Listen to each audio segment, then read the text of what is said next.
മുഖ്യമന്ത്രി സ്ഥാനത്തിന് യോഗ്യരായ 3 പേരിപ്പോൾ ഉണ്ട് കോൺഗ്രസ്സിൽ.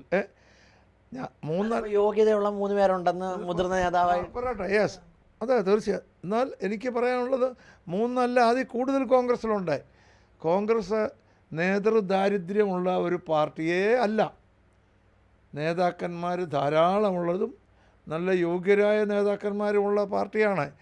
പക്ഷേ ഇപ്പോൾ 3 പേരുടെ പേര് സീരിയസ് ആയി പരിഗണിക്കുന്നുണ്ട്. ആ 3 പേരും അർഹരാണ്.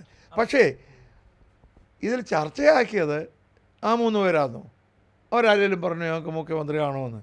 ഇത് ചർച്ചയാക്കിയത് മാധ്യമങ്ങളും സോഷ്യൽ മീഡിയയും എല്ലാം കൂടെ. അതിനെ ഞാൻ തെറ്റൊന്നും പറയത്തില്ല. എന്താണെന്നറിയാമോ? ജനാധിപത്യത്തിൽ ചർച്ചയ്ക്ക് എന്താ കുഴപ്പം? അഭിപ്രായം പറയുന്നതിന് എന്താ തെറ്റ്? എന്ന് മാത്രമല്ല, കോൺഗ്രസ് ഒരു ജനാധിപത്യ പാർട്ടിയാണ്. കോൺഗ്രസ്സിലെ നേതാക്കന്മാരും പ്രവർത്തകരും അഭിപ്രായം പറഞ്ഞെന്ന് വരും. അതിലൊന്നും ഒരു തെറ്റുകൾ ഞാൻ കാണുന്നില്ല ഉള്ള കാര്യം പറയാം. അപ്പോഴേ ഒരു കാര്യം ചോദിക്കും, 3 പേരുടെ പേര് പറയുമ്പോഴേ സുധാകരൻ എന്ന് പറയുന്നൊരു പാർട്ടിയുടെ പോരാളിയല്ലേ? സുധാകരൻ എന്തുകൊണ്ട് മുഖ്യമന്ത്രി ആയിക്കൂടാ?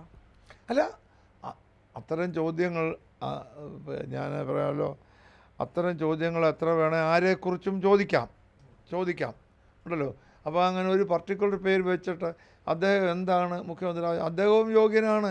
ഞാൻ പറഞ്ഞത് 3 അതിൽ കൂടുതൽ ആളുകൾ യോഗ്യർ കോൺഗ്രസ് ഉള്ളത് കോൺഗ്രസിൻ്റെ മെറിറ്റാണ്, കോൺഗ്രസിൻ്റെ ഡീമെറിറ്റല്ല. ഇപ്പം ഇടതുപക്ഷത്തിൽ അങ്ങനെ ചർച്ചയില്ലാത്ത മുഖ്യമന്ത്രി ആകാനുള്ള യോഗ്യരായ ഒരാൾ അതിനകത്തുള്ളേ ഉള്ളൂ.